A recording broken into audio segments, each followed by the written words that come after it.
Hoje nós vamos falar sobre confiança em Deus. Amém? Confiança em Deus é o tema de hoje. E nós vamos começar no Salmo 125. Salmo 125. Porque é muito importante confiar no Senhor.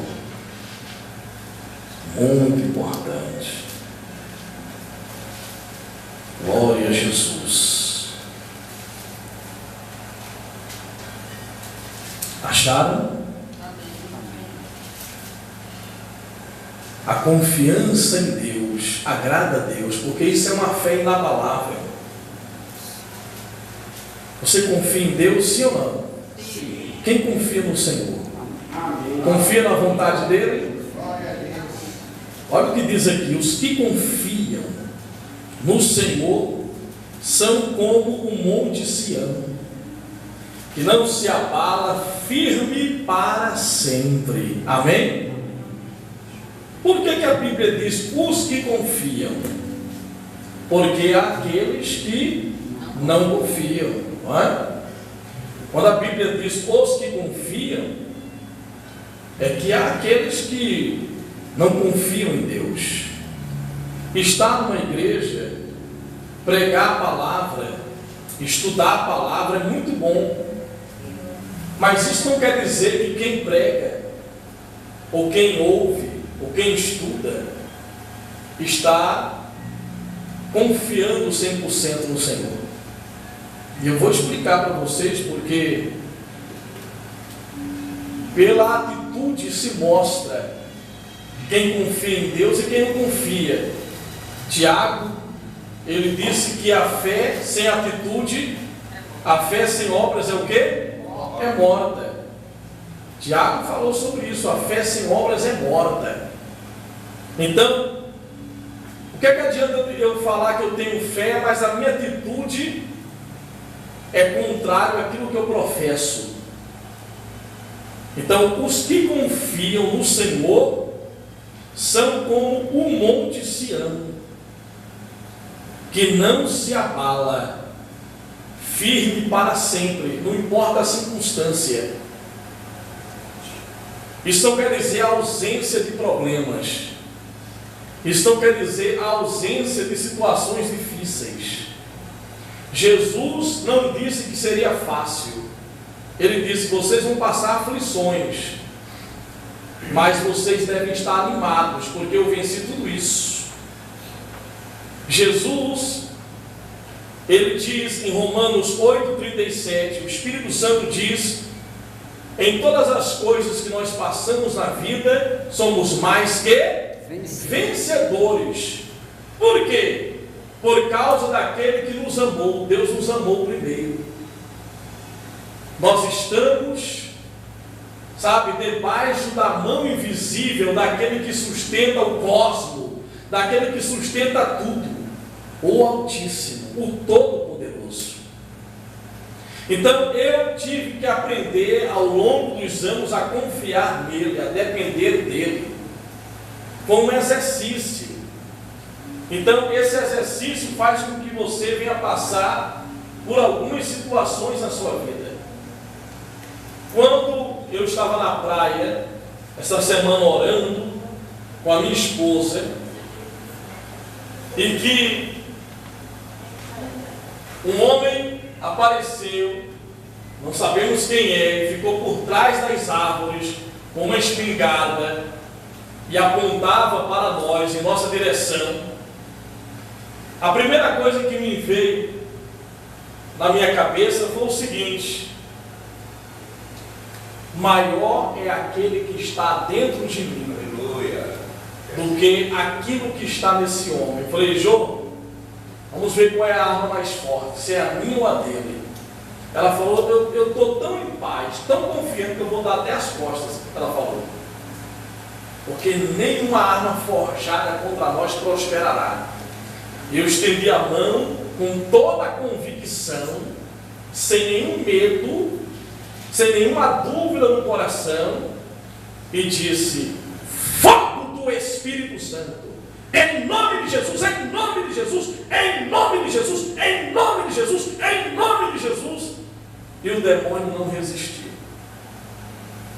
O homem voltou em si, ele estava falando sozinho e foi embora com arma e tudo, porque nenhuma arma forjada contra ti prosperará. Amém? Amém. Se alguma língua ousar falar mal de você, em juízo será condenada. Esta é a herança dos servos de Deus. Olha que coisa interessante. Os que confiam no Senhor são como um monte de Sião, não se abala, firme para sempre. Eu não preciso revidar, eu não preciso me autodefender. Há uma mão invisível que me dirige, me guia, me protege e me defende. Quando eu confio e dependo dela. Quando eu quero fazer do meu jeito, por exemplo, se eu quiser crescer esta obra com a minha força, com a minha inteligência, com a minha capacidade, ou técnica, ou experiência, que já estou pastoreando há algum tempo, e eu queira usar a minha capacidade natural para crescer esta obra. Então a obra não é de Deus, a obra é minha, e eu vou ter que me responsabilizar por ela. Sabe, quando você confia que a obra é de Deus, você não fica preocupado, você só serve a Ele, você só ora, você só precisa da unção para fazer a obra, do Espírito, que vai te dar dons, talentos, poder e autoridade para você fazer a obra que não é sua, o ministério que não é seu, é o ministério do Espírito, é o ministério de Jesus. Ele quem financia, Ele quem levanta pessoas para servir a Deus com os seus dízimos e ofertas. É Deus quem financia a obra dele. Por que Jesus ensinou que a raiz de todos os males é o dinheiro? Veja o que acontece com muitos que ensinam sobre a fé, falam sobre a confiança e chegam no programa de televisão e choram por causa de dinheiro, ou só falam de dinheiro, deixaram o verdadeiro evangelho por outro evangelho que só fala de dinheiro e de prosperidade. E eu já falei aqui que Deus prospera, e é claro que prospera, e a prosperidade é todas as coisas, porque a vida eterna já começa aqui. Somos eternos, o nosso relacionamento com Deus é para sempre agora, a não ser que você se afaste dele. Você só vai trocar de corpo, ele vai trocar o seu corpo se você dormir no Senhor ou se ele arrebatar a igreja, mas o seu espírito vai permanecer para sempre. Quem confia no Senhor não se abala, fica firme para sempre. Amém? Amém. Olha o que diz em Romanos, vamos lá em Romanos 12. Espera aí, se eu quero ter confiança em Deus, eu tenho que fazer algumas coisas que vai me levar a confiar nele. Agora, não se esqueça, Deus também precisa confiar em nós. É verdade. Ele sabe de tudo, Ele sonda nossos corações.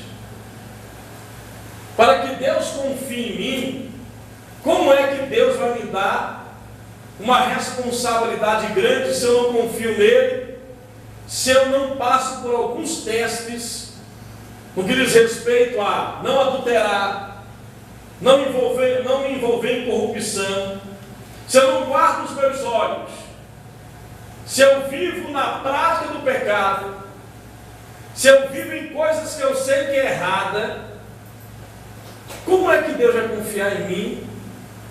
Como é que Deus vai me dar autoridade e poder para pregar o evangelho que salva, libertar as pessoas dos demônios e curar os enfermos e ganhar almas para Ele? Se eu quiser crescer em uma empresa, você é empresário, quer crescer sua empresa na sua força, tudo que você conquistar do seu jeito, com um jeitinho brasileiro e com sua força, você vai se responsabilizar para mantê-la. Em tempo de crise, quando o inimigo atacar, você conhece a palavra, mas você se meteu em falcatruas e cresceu sua empresa, ou ganhou dinheiro ilicitamente. Quando acontecer problemas, você vai ser o responsável para colocar a sua mão, usar o seu próprio poder para resolver aquela questão. Mas quando Deus, Ele ergue do pó o desvalido e do monturo necessitado, quando Ele cerca tudo aquilo que você tem, quando Ele põe a mão dele sobre tudo aquilo que Ele mesmo te emprestou para viver neste mundo, então você não vai considerar nada daquilo que você tem propriamente seu. Você vai dizer: esse ministério não é meu, é de Deus. Essa empresa não é minha, é de Deus. Esse carro é de Deus, sabe? Essa profissão que Deus me deu, graças a Ele, e eu quero usar para servir a Ele. Esse talento não é meu, vem de Deus, eu vou usar para servir a Ele. Esse dinheiro não é meu, é de Deus. Deus não precisa de dinheiro, Deus não precisa de mim, Deus não precisa da minha voz para pregar, Deus não precisa da minha voz para louvá-lo. Ele não está desesperado para receber energia da minha oração, Ele não depende disso, Ele não se alimenta da minha oração, Ele não se alimenta do meu louvor. Quando Elias diz: Senhor, só eu sobrei dos profetas do Senhor, só eu sobrei, só eu fiquei. Não, Elias, não. Você não está arrebentando não, Elias. Deixa eu contar um segredo para você, que eu sou misterioso, eu sou Deus. Eu guardei no anonimato 7.000 homens de caráter que não se dobraram para Baal. Se você não quiser fazer a minha obra, tem 7.000 para me escolher um deles e colocar ali no seu lugar. Porque Deus não depende de mim para pregar, não depende de você para louvar. Não pense que você está fazendo um favor para Deus vindo para a igreja. Não pense que você está fazendo um favor para Deus pregando a palavra ou louvando. É um privilégio servir ao Senhor. Quando eu pego o meu dízimo e devolvo na obra, quando eu pego a minha oferta e eu invisto na obra, eu estou honrando a Deus com aquilo que Ele me deu, com aquilo que Ele me deu para viver aqui. Se eu estou vivo é por causa dEle, se eu respiro é por causa dEle. Davi ele disse: a casa tem alguma coisa, o que é que eu vou te dar, Senhor? O que é que eu vou te dar? Ele era mais pobre, a família dele era a mais pobre. O que é que eu posso te dar, se tudo que eu tenho vem de ti, pertence ao Senhor? Quando alguém queria fazer um arrumadinho para baixo do lado de Davi, disse: Davi, está aqui esse terreno, usa aí, faz o que o senhor quiser, eu quero dar para o senhor fazer sua oferta a Deus. Ele falou: acaso eu vou fazer alguma coisa para Deus que não me custe nada? Diga o seu preço que eu vou pagar. Meus irmãos, nós temos que aprender a confiar no Senhor. Sabe por que você vê muitos escândalos e corrupções por aí? Os homens, muitos deixaram de servir a Deus para servir a Mamon, para servir ao dinheiro. E aí é onde entra, por causa do dinheiro, os adultérios, mentem por causa do dinheiro, fazem falcatruas por causa do dinheiro, lavagem de dinheiro em muitos lugares. O que é que Jesus ensinou? O que é que Jesus fez? Jesus cobrou para pregar, mas há aqueles que pregam e cobram caro por isso. Jesus mandou alguém cobrar para pregar? Jesus mandou alguém fazer uma reserva de dinheiro para começar uma obra? Porque muitos de vocês sabem, quando eu cheguei da África aqui, eu e Josivaldo sabe disso aí, quantas vezes andávamos a pé para lá e para cá, morávamos dentro de um salão, todo mal acabado, dentro da própria igreja. E quando eu cheguei aqui, que era um terreno que Deus preparou, Leninha viu. Quando eu cheguei, que eu coloquei os pés no terreno, tirei as sandálias, e eu falei: como é que eu vou construir isso aqui? Está na mão do Senhor, em nome de Jesus. E tudo foi construído, e nós estamos dentro de um lugar que foi construído, e humanamente falando, nós não tínhamos um centavo. Um centavo. Quando Jesus, Ele nos ensina a confiar nele, Ele também precisa confiar em nós, na sua fidelidade. Quando você é fiel, a sua responsabilidade vai aumentando, o poder, a unção vai aumentando. Olha o que diz aqui, ó, em Romanos 12: rogo-vos, pois, irmãos, pelas misericórdias de Deus, que apresenteis o vosso corpo por sacrifício vivo, santo e agradável a Deus. É o vosso culto inteligente, racional. É o vosso culto racional. E não vos conformeis com este século, mas transformai-vos pela renovação da vossa mente, para que experimenteis qual seja a boa, agradável e perfeita vontade de Deus. Amém? Amém. Quer dizer que se eu renunciar ao meu eu, se eu renunciar à minha carne, se eu renunciar à minha vontade, então a minha mente será renovada, o meu espírito será fortalecido, e eu vou provar a boa, agradável e perfeita vontade, não minha, mas vontade de Deus para a minha vida. Ele vai fazer a obra através de mim. Jesus vai caminhar na terra através de você. O Espírito de Jesus vai andar e vai guiar você. Então, você tem um sonho, você quer ser, de repente um empresário. Você tem um sonho na sua vida, quer construir alguma coisa. Você quer que Deus te dê um ministério, mas saiba, tudo pertence a Ele, o ministério é dele. Tudo que Ele entregar na sua mão, diga: Senhor, é teu, me usa e através de mim administra aquilo que é do Senhor. Eu confio no Senhor, eu confio na tua vontade. Lembra que Jesus ensinou na oração do Pai Nosso: Pai nosso que estais nos céus, santificado seja o teu nome, venha a nós o teu reino, seja feita a tua vontade, assim na terra como no céu. Jesus foi submisso ao Pai em todo o tempo. Ele foi submisso a Deus. Esses dias eu recebi algumas mensagens na internet, e aí um pregador mandou para mim assim: pastor, me ajude a fazer minha agenda, pastor. Pastor, me ajude, pelo amor de Deus. Pastor, estou precisando de ajuda para fazer a minha agenda, me leve para pregar na sua igreja. Aí eu mandei uma mensagem para ele confiar em Deus, porque se ele quiser fazer a obra dele, ele vai precisar da minha ajuda. Se eu quiser fazer a minha obra, eu vou precisar de dinheiro para fazer a minha obra, e vou precisar de apadrinhamento para fazer a minha obra.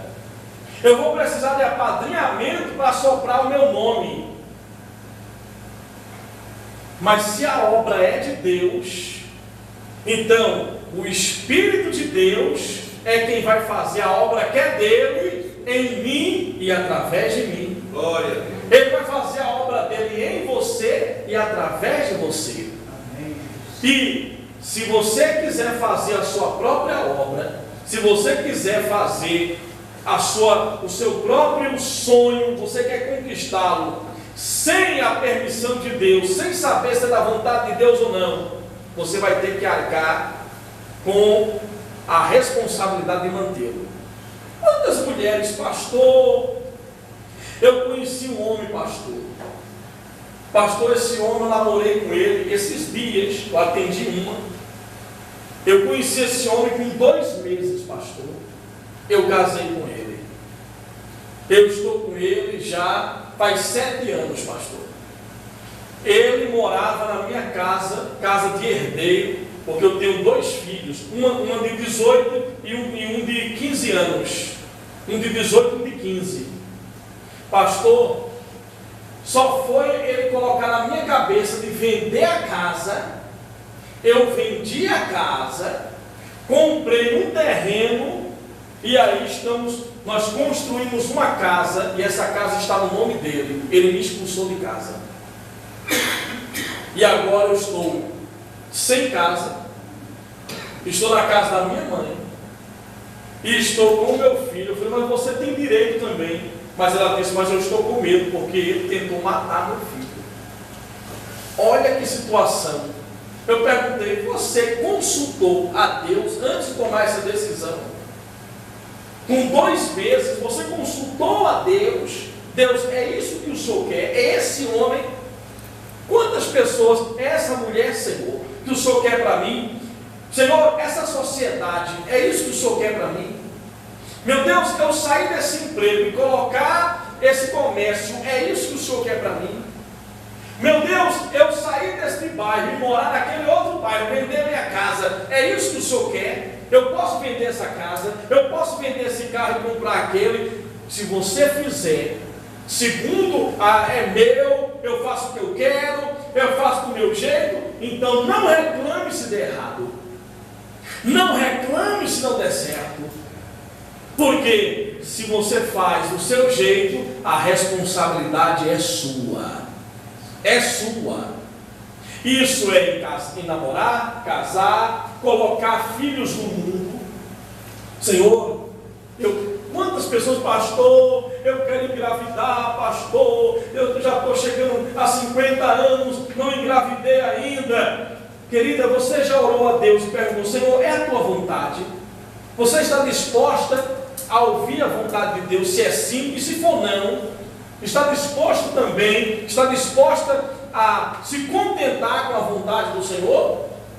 Porque se de repente você coloca um filho no mundo e não foi da vontade de Deus que você colocasse aquela criança no mundo por algum motivo que Deus sabe.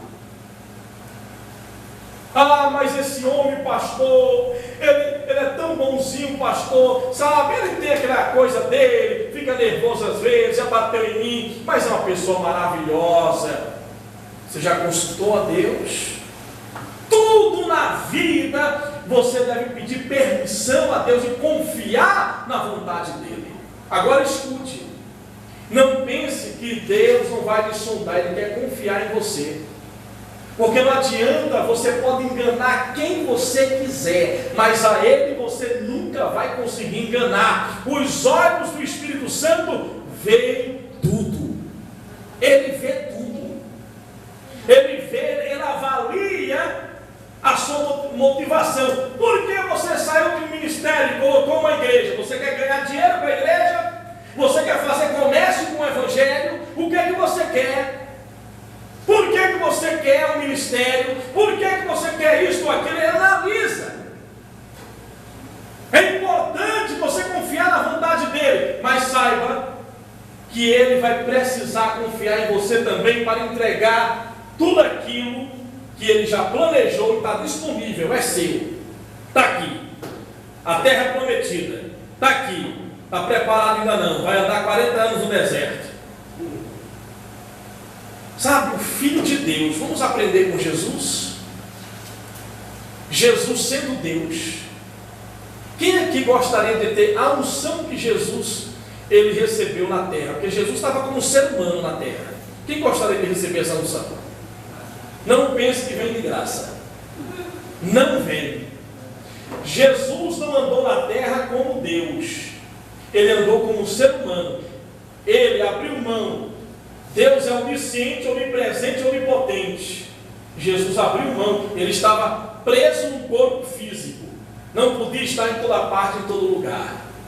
ele teve que orar. A Bíblia diz que Jesus se reservava para lugares solitários para ter que orar, sendo ele Deus, não usurpou ser igual a Deus, antes se esvaziou de si mesmo, foi fiel até a morte de cruz. Eu gosto muito dessa passagem, pelo qual Deus o exaltou, deu a ele um nome que está acima de todo nome. Ao nome de Jesus todo joelho se dobrará, toda língua confessará que só Jesus Cristo é Deus. Amém? Amém. Como é que eu vou ter unção se eu passo o dia inteiro assistindo televisão, eu não oro, eu gasto mais tempo na internet, na televisão, ou com meus próprios objetivos, e eu não tenho um tempo reservado para orar? Era tão importante para Jesus o lugar da oração, que Jesus se reservava ao lugar da oração. Ele se reservava. Eu até postei hoje na rede social isso aí, não é? Jesus se reservava a oração. Agora, para Jesus receber essa unção com 29 anos de idade, em figura humana, veja que Jesus teve, ele sendo a própria sabedoria, porque a sabedoria de Deus é multiforme, mas aí Jesus, em figura humana, ele crescia em conhecimento. Ele não sabia tudo, ele estava como um ser humano. Satanás tinha dúvida que ele realmente era o Cristo, ele queria saber, porque como é que pode um homem com uma unção dessa? Será que é aquele profeta? Porque Satanás queria o corpo de Moisés, e Moisés falou sobre Jesus: virá alguém no futuro igual a mim.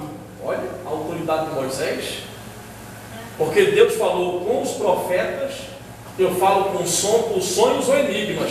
Não é assim com o meu servo Moisés, com ele eu falo boca a boca, face a face. Moisés era tão ungido, sabe? Passou 40 anos a vida dele, mas não tinha comunhão com Deus. Já era escolhido como eu e você, desde o ventre da mãe. 40 anos, casou, ficou ali pastoreando as ovelhas, mas os 40 anos restantes da vida dele, aconteceu coisas que nos 80 anos de idade dele não aconteceu. Quando você decide buscar a unção, quando você fica sedento pelo Espírito de Deus, Deus vai fazer coisas incríveis na sua vida. Aleluia. Não importa os anos que você passou tentando crescer com a sua força, com o jeitinho brasileiro, com a sua esperteza, com a malandragem que nós aprendemos lá fora, não funciona com Deus, porque Deus sabe o que está dentro.